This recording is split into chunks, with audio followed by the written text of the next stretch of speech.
अब हम बात करेंगे प्रेजेंट इंडेफिनिट टेंस के बारे में। प्रेजेंट इंडेफिनिट टेंस बहुत आसान है। इनकी क्या पहचान है? इसमें सब्जेक्ट काम को करता है। जैसे मैं खाना खाता हूं, तुम खाना खाते हो, हम खाना खाते हैं, वो खाना खाते हैं, वो खाना खाता है, वो खाना खाती है, मेरा भाई खाना खाता है, मेरा दोस्त खाना खाता है, विपिन खाना खाता है, नव्या खाना खाती है। मतलब कोई भी आदमी कोई काम करता है, डिपेंडिंग रोज करता है, कभी कभी करता है, किसी स्पेशल मौके पर करता है, लेकिन काम करता है। तो इसकी पहचान आप दो तरीके से कर सकते हैं। इसमें एक तो सब्जेक्ट काम करता है, दूसरा लास्ट में ता है, ती है, ते है, अब याद है। ठीक है, लेकिन मैं आपको सजेस्ट करूंगा, बस आपको दिमाग में ये रखना है कि सब्जेक्ट काम करता है, चाहे वो सब्जेक्ट कोई भी हो, मैं, तुम, हम, वो, मेरा भाई, मेरा दोस्त, विपिन या नव्य, कोई भी हो, सब्जेक्ट काम को करता है। समझ में आया? सेंटेंस बनाने का रूल बहुत आसान है। सब्जेक्ट जो काम करता है उसके साथ फर्स्ट फॉर्म ऑफ वर्ब आएगी, लेकिन अगर थर्ड पर्सन इसमें हम यूज कर रहे हैं तो उसमें एस लगाएंगे। आप सोच रहे हो ना थर्ड पर्सन क्या होता है? आइए बताते हैं। आइए आपको समझाते हैं इंग्लिश में फर्स्ट पर्सन, सेकंड पर्सन और थर्ड पर्सन एक्चुअली होता क्या है। देखिए, मान लीजिए मैं यहां हूं, आप यहां हैं, मैं आपसे कोई बात कर रहा हूं या आप मुझसे कोई बात कर रहे हैं, तो जो भी आदमी बोलेगा और अपनी बात कहेगा वो फर्स्ट पर्सन होता है। जो भी बात सुन रहा है वो सेकंड पर्सन है। अगर मैं बोल रहा हूं तो मैं फर्स्ट पर्सन, अगर आप बोल रहे हो तो आप फर्स्ट पर्सन। अगर मैं सुन रहा हूं तो मैं सेकंड पर्सन, अगर आप सुन रहे हो तो आप सेकंड पर्सन।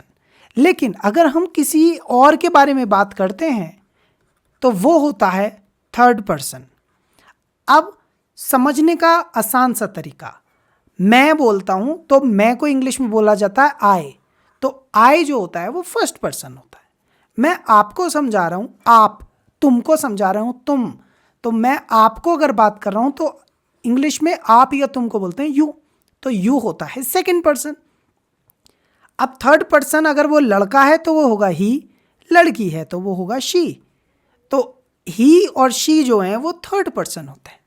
लेकिन अभी यहां तक कमी है, मैंने सिर्फ अपने अकेले के बारे में बात की। अगर दो तीन लोग एक साथ आपको बताएंगे कोई बात तो वो कहेंगे हम आपको बता रहे हैं, हम आपको बता रहे हैं। तो हम जो है आपको बता रहे हैं और आप सुन रहे हैं, तो आप तो सेकंड पर्सन हो ही, लेकिन हम भी फर्स्ट पर्सन है क्योंकि हम सब हैं। तो अगर सिंगुलर है तो आई होगा फर्स्ट पर्सन, प्लूरल है तो वी होगा फर्स्ट पर्सन। आई और वी दोनों फर्स्ट पर्सन है क्योंकि एक आदमी भी बात बता सकता है और बहुत सारे लोग मिलकर भी एक बात को बता सकते हैं। तो आई और वी क्या होगा? First person. फर्स्ट पर्सन वो होता है जो बात को बताता है, सेकंड पर्सन होता है जो सुनता है। यू हमेशा सेकंड पर्सन है। ही और शी मैंने आपको बता दिया। अगर हम एक लड़के के बारे में बात कर रहे हैं तो ही, एक लड़की के बारे में बात कर रहे हैं तो शी, कुछ लोगों के बारे में बात कर रहे हैं तो दे। दे क्या है? प्लूरल है और थर्ड पर्सन है। ही और शी सिंगुलर थर्ड पर्सन है।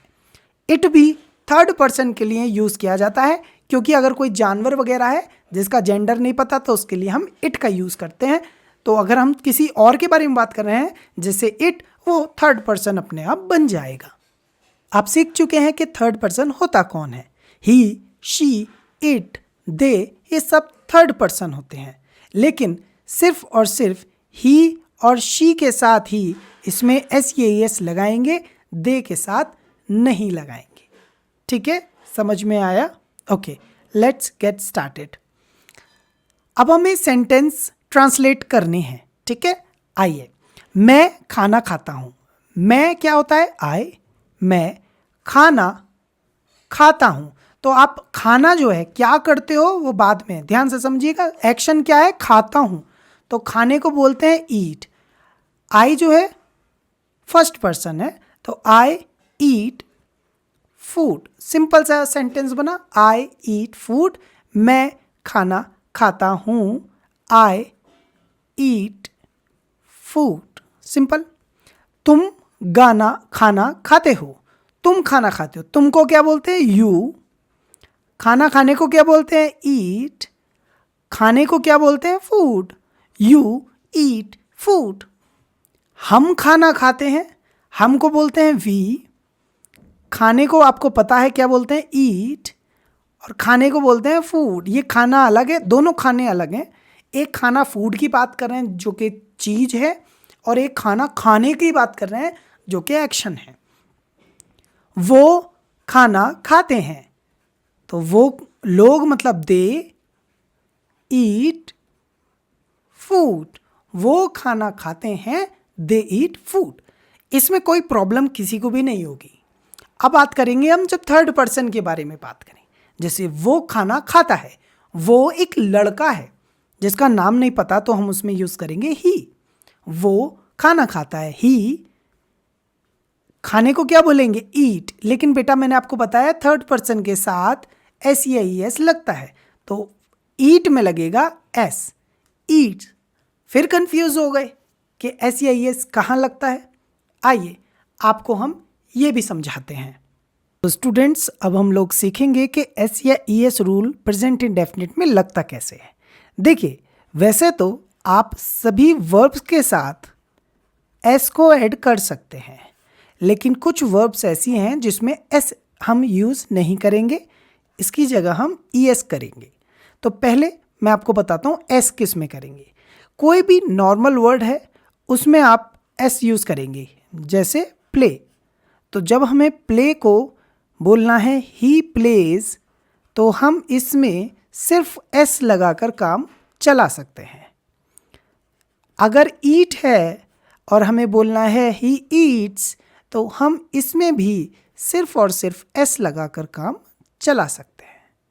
अगर वर्ड है लर्न और हमें बोलना है लर्न्स, तो हम इसमें सिर्फ और सिर्फ एस लगाकर काम चला सकते हैं। लेकिन ऐसा सभी वर्ब्स के साथ नहीं होगा। कुछ स्पेशल वर्ब्स हैं जिनकी लिस्ट और जिनका ट्यूटोरियल मैं आपको अभी समझाने वाला हूँ। तो सिंपल है, जब भी कोई भी वर्ब लास्ट में ओ से ख़त्म होगी, एक्स से ख़त्म होगी, डबल जेड से ख़त्म होगी या सी एच से ख़त्म होगी, डबल एस से ख़त्म होगी या एस एच से ख़त्म होगी, तो अब हम उस कंडीशन में ई एस को लगाएंगे। बाकी जितने भी बचे हैं सबके साथ सिर्फ और सिर्फ एस लगाकर काम चलाया जा सकेगा। एग्जाम्पल के तौर पर हमारा फर्स्ट लेटर है ओ। अगर लास्ट में ओ है, जैसे गो में ओ आता है और डू में ओ आता है, अगर हम इसमें एस लगा देते हैं तो ये रॉन्ग हो जाता है। सही स्पेलिंग होती है गोस, GOES, गोस। ऐसे ही डू, अगर हम डू में सिर्फ एस लगा देते हैं तो ये डोज हो जाएगा, जो कि रॉन्ग है।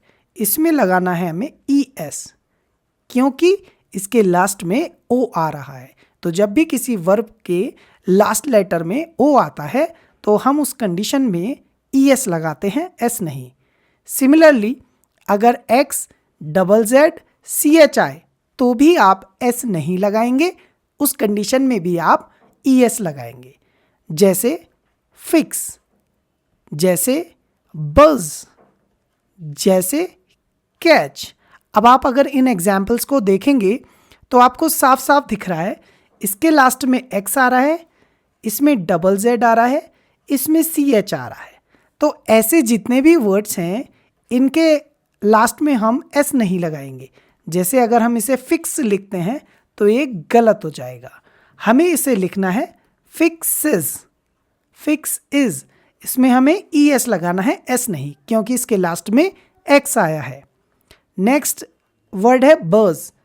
अगर हमें बज देखना है तो इसमें देखेंगे आप लास्ट में डबल Z आया है, तो इसमें S अगर हम लगाते हैं तो ये रॉन्ग हो जाएगा। हमें इसमें लगाना है ES, बजेज, बजेज। समझ में आया? क्योंकि इसके लास्ट में डबल Z आया है। सिमिलरली CH का रूल है, जैसे कैच में CH लास्ट है, तो इसमें हम जैसे कैच में S लगाएंगे तो ये रॉन्ग हो जाएगा। इसके लिए हमें इसमें लगाना है कैच में ES। हटाना कुछ नहीं है, सिर्फ लगाना है ES, कैचेस। और भी एग्जाम्पल है, ध्यान से देखिएगा। डबल S और SH वाली कंडीशन में भी हमें ES लगाना है, S नहीं। जैसे एग्जाम्पल के तौर पर किस, एग्जाम्पल दूसरा है विश। तो अगर आप इसमें देखेंगे लास्ट में डबल एस आया है, इसमें एस एच आया है, तो डबल एस आया है इसलिए हम इसमें केवल वन एस नहीं लगाएंगे, ये किस हो जाएगा जो कि रॉन्ग हो जाएगा। तो हमें इसमें किस की स्पेलिंग में क्या लगाना है, ई एस, तो ये बनेगा किसेस। ऐसे ही विश, विश के लास्ट में एस एच है तो इसमें एस लगाएंगे तो गलत हो जाएगा, हमें लगाना है ई एस, तो हम बोलेंगे इसे विशेस। तो आपको सिर्फ इतना याद रखना है, अगर किसी वर्ब के लास्ट में O, X, double Z, C H, double S या एस एच हो तो आपको उसमें ई एस लगाना है, एस नहीं लगाना है। आप लोग इसका स्क्रीनशॉट ले सकते हैं ताकि आप इसे घर पर अच्छे से रिवाइज कर सकें। नेक्स्ट, बहुत आसान सा है, जब भी कोई भी एक्शन या वर्ब लास्ट में वाई से खत्म होता है तो उसमें हम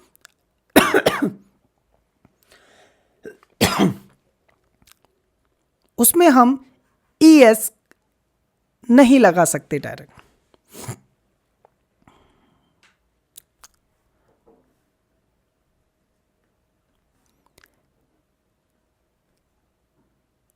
जब भी कभी कोई भी वर्ब वाई से खत्म होता है तो हम उसमें ई एस खाली नहीं लगा सकते, उसमें वाई को हम आई बना देते हैं और बाद में ई एस लगाते हैं। एग्जाम्पल के तौर पर आप देख सकते हैं मैरी, मैरी, जब भी कभी किसी वर्ब वाई से खत्म होता है तो हम उसमें ई एस तो लगाते हैं लेकिन वाई को हम आई में कन्वर्ट करके लगाते हैं। ये फॉर्मूला या ये रूल आपको हमेशा याद रखना है। जैसे हमारा एक वर्ब है जिसे बोलते हैं मैरी, दूसरा वर्ब है हमारा ट्राई। अब इसमें आप ध्यान से देखिए, ये वर्ब लास्ट में वाई से खत्म हुआ है तो हम इसमें सिर्फ एस लगाकर गलती कर डालेंगे, एस नहीं लगेगा। इस कंडीशन में हमें सबसे पहले मैरी करना है, वाई को आई में चेंज करना है और उसमें ई एस लगाना है, तो ये वर्ड बनेगा हमारा मैरिज। ऐसे ही ट्राई, अगर हम ट्राई में सिर्फ एस लगा देते हैं तो ये गलत हो जाएगा। इस कंडीशन में हमें ट्राई में वाई को हटाना है, उसकी जगह आई लिखना है और ई एस लगाना है, ये हो जाएगा ट्राइज। तो याद रखें, जब भी कभी कोई वर्ब वाई से खत्म होगी तो उसमें हमें वाई को चेंज करना है आई में और बाद में ई एस लगाना है, एस नहीं। बाकी सभी वर्ब्स के साथ एस लगा दिया जाता है, ये मैंने आपको इस वीडियो के शुरू में ही बताया था कि बाकी सब के साथ एस लगा दिया जाता है बिना सोचे समझे। आई होप आपको ये बात समझ में आ गई होगी। चलिए, अब आपको समझ में आया एस या ई एस कहाँ लगता है। अब आप ध्यान से समझिएगा, वो खाना खाता है, ही ईट नहीं, ईट्स फूड, क्योंकि ये थर्ड पर्सन है। वो खाना खाती है, शी, क्योंकि वो लड़की है, शी ईट नहीं, ईट्स फूड, वो लड़की खाना खाती है, शी ईट्स फूड। मेरा भाई खाना खाता है, तो मेरा भाई को क्या बोलेंगे, माय ब्रदर, माय ब्रदर। खाना खाने को क्या बोलेंगे, ईट फूड, लेकिन भाई तो अकेला है, सिंगुलर पर्सन है, तो अगर थर्ड पर्सन सिंगुलर है तो हम उसमें एस या ई एस लगाते हैं। तो माय ब्रदर ईट्स फूड। मेरा दोस्त खाना खाता है, माय दोस्त को बोलते हैं फ्रेंड, माय फ्रेंड। खाना खाने को बोलते हैं ईट, लेकिन ये अकेला दोस्त है ना, ईट्स हो जाएगा क्योंकि ये थर्ड पर्सन है और सिंगुलर भी है। My friend Yeats food. Vipin खाना खाता है, विपिन क्या है, किसी का नाम है, तो ये भी सिंगुलर है, तो विपिन ईट नहीं, ईट्स फूड। विपिन खाना खाता है, विपिन ईट्स फूड। नव्या खाना खाती है, तो हम बोलेंगे नव्या ईट्स फूड। तो इस तरीके से हम लोग सेंटेंस को ट्रांसलेट करेंगे फ्रॉम हिंदी टू इंग्लिश। अब हम आगे चलेंगे और बात करेंगे निगेटिव सेंटेंसेस की।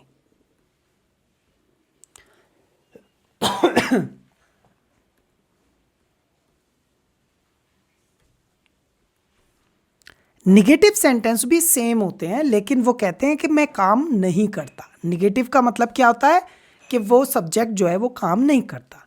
मैं खाना नहीं खाता, तुम खाना नहीं खाते, हम खाना नहीं खाते, वो खाना नहीं खाते, ये नहीं खाता, वो नहीं खाता, सिमिलर है। लेकिन इसके भी रूल हैं। जैसे सब्जेक्ट जो है उसके साथ आप इसमें नॉट ऐसे नहीं बोलेंगे, कुछ भी बोल दिया, आप इसमें बोलेंगे डू नॉट या डज नॉट।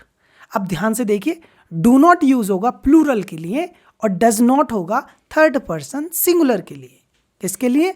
सिंगुलर के लिए। आप इतना भी याद रखो, अकेला आदमी है तो उसके लिए डज नॉट आता है, डू नॉट नहीं आता। बाकी इसमें वर्ब की फॉर्म ऐसे ही काम करेगी और ऑब्जेक्ट ऐसे ही काम करेगा। चलिए सेंटेंस ट्रांसलेट करते हैं। मैं खाना नहीं खाता हूं। मैं को बोलते हैं आई। आई क्या है? फर्स्ट पर्सन है, अकेला है। आई के साथ हमेशा याद रखना डोंट आता है। I do not eat food. I do not eat food. Simple. You, तुम खाना नहीं खाते। तुम खाना नहीं खाते। You don't eat food. You don't eat food. तुम नहीं खाते, you don't eat food. Do not किसके साथ आएगा? ध्यान से देखिए, मैं यहां लिस्ट बना देता हूं। ही, शी, इट, इनके साथ आता है डज नॉट। इनके साथ आता है डज नॉट।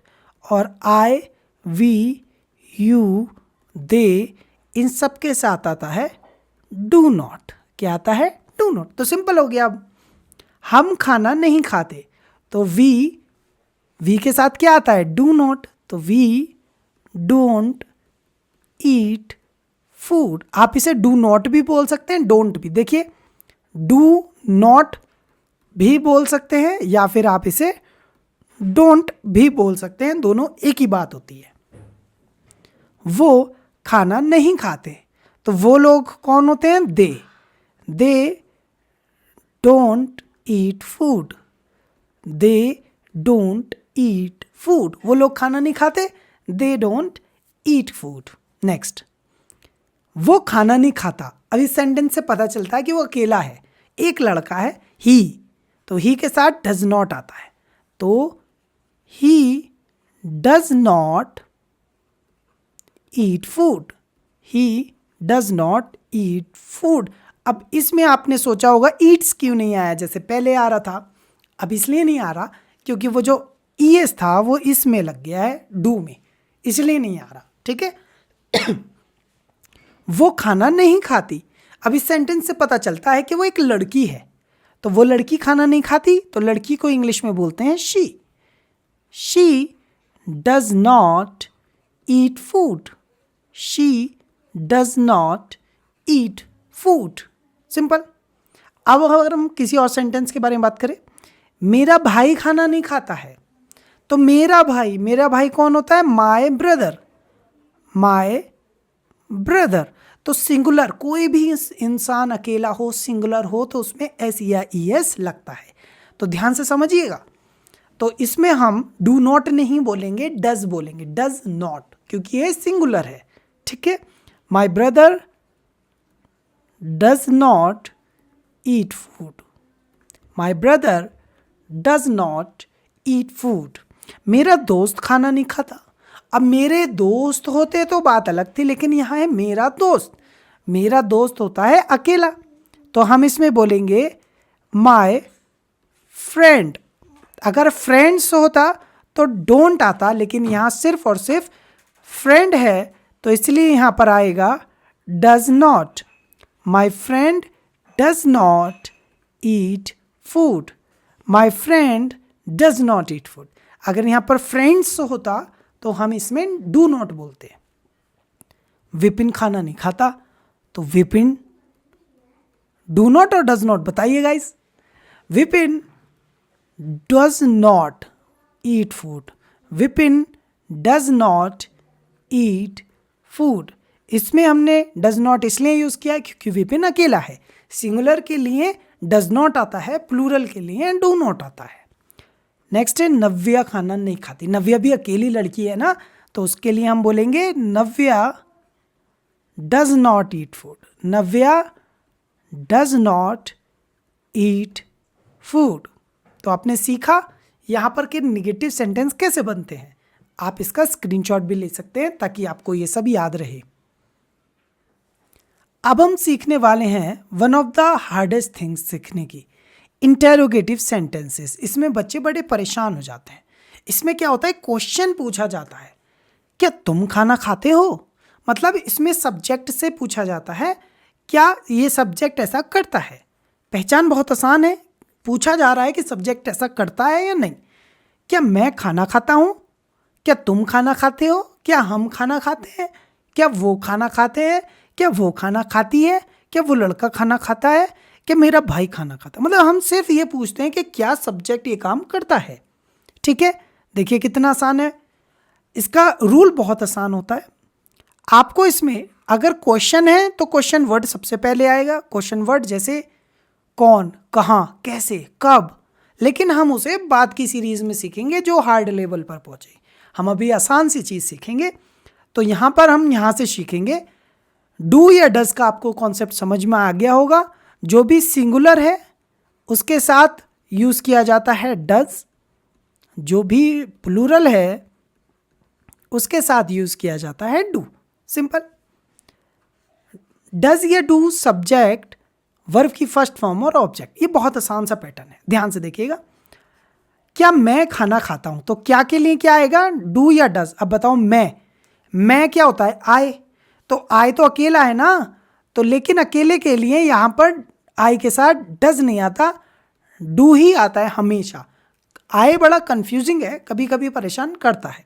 हमेशा याद रखेंगे आई के साथ डज नहीं आता, आई के साथ हैज़ नहीं आता। ठीक है, याद रखेंगे आई के साथ हैज़ गलत हो जाता है और आई के साथ डज भी गलत हो जाता है। बाकी सब जगह आई के साथ सिंगुलर वाले बिहेव किए जाएंगे। क्या मैं खाना खाता हूं, तो मैं बोलूँगा do I eat food. Do I eat food. क्या मैं खाना खाता हूं, तो अगर हम बोलेंगे आई ईट फूड तो इसका मतलब है मैं खाना खाता हूं। लेकिन अगर इसके आगे डू लग जाएगा तो हो जाएगा क्या मैं खाना खाता हूं। सो ऊपर आप देख रहे हैं ये इसका फॉर्मूला है, डू या does plus subject plus verb की फर्स्ट फॉर्म एंड ऑब्जेक्ट। क्या तुम खाना खाते हो, तो तुम खाना खाते हो को क्या बोलते हैं, तुम खाना खाते हो यू ईट फूड। लेकिन यू के साथ क्या आता है, डू या डज, डू आता है। तो हमारा क्वेश्चन बनेगा do you eat food. Do you eat food. क्या हम खाना खाते हैं, हम क्या होता है, वी के साथ क्या आता है, डू आता है, क्योंकि ये प्लूरल है। तो क्या हम खाना खाते हैं, do we eat food. Do we eat food. क्या हम खाना खाते हैं। क्या वो खाना खाते हैं। यहाँ पर ध्यान दीजिएगा, गौर की करने की क्या बात है, गौर करने की बात यह है कि यहाँ पर जो सेंटेंस है ना, क्या वो खाना खाते हैं, बहुत सारे लोगों के बारे में बात की जा रही। तो हम पूछेंगे वो को क्या बोलेंगे, दे। क्या बोलेंगे, दे बोलेंगे। तो दे के साथ क्या आएगा, डू, क्योंकि ये प्लूरल है। तो do they eat food. Do they eat food. क्या वो खाना खाते हैं, do they eat food. Next, क्या वो खाना खाता है। क्या वो खाना खाता है, तो वो खाना खाता है एक लड़के के बारे में बात हो रही है, तो लड़के को बोला जाता है ही। तो क्वेश्चन है क्या वो खाना खाता है, तो हम इसे बोलेंगे डज ही ईट फूड। क्या बोलेंगे, डज ही, क्योंकि मैंने आपको ऑलरेडी बता दिया है कि सिंगुलर के साथ डज का यूज किया जाता है। क्या वो खाना खाता है, does he eat food. Simple. अगर वो लड़की हुई तो ही की जगह शी हो जाएगा। सिमिलरली क्या वो खाना खाती है, तो हम इसे बोलेंगे does she eat food. This is very simple, right. अगर हम किसी आदमी का नाम ले रहे हैं, या फिर मेरा दोस्त, मेरा भाई, मेरी मम्मी, मेरे पापा, ये सब सिंगुलर हैं। जो भी लोग सिंगुलर होते हैं उनके साथ डज का यूज किया जाता है। तो आइए ये भी सेंटेंस बनाते हैं। क्या मेरा भाई खाना खाता है, तो मेरा भाई कौन है, सिंगुलर है, तो इसके लिए डज यूज होगा। तो डज माई ब्रदर, क्या मेरा भाई, डज माई ब्रदर का क्या मतलब है, क्या मेरा भाई खाना खाता है, तो हम बोलेंगे ईट फूड। ईट फूड, क्या मेरा भाई खाना खाता है, does my brother eat food. क्या मेरा दोस्त खाना खाता है, तो मेरे दोस्त को क्या बोलेंगे, माई फ्रेंड। है तो सिंगुलर ना, एक ही दोस्त के बारे में बात करी जा रही है, तो does my friend, does my friend, क्या मेरा दोस्त, डज माई फ्रेंड का क्या मतलब हुआ, क्या मेरा दोस्त खाना खाता है, ईट फूड, क्या वो खाना खाता है, सिंपल। नेक्स्ट, क्या विपिन खाना खाता है, तो इसके लिए हम बात करेंगे does Vipin eat food. Does Vipin, does Vipin का क्या मतलब हुआ, डज विपिन का मतलब है क्या विपिन ऐसा करता है। डज विपिन ईट फूड, क्या विपिन खाना खाता है, डज विपिन ईट फूड। अच्छा, क्या नव्या खाना खाती है, तो हम बोलेंगे does Navya eat food. Does Navya eat food. तो आप इसका स्क्रीनशॉट ले लीजिए ताकि आपको और समझने में आसानी हो। इसकी प्रैक्टिस क्लासेस हमारे चैनल पर अवेलेबल हैं।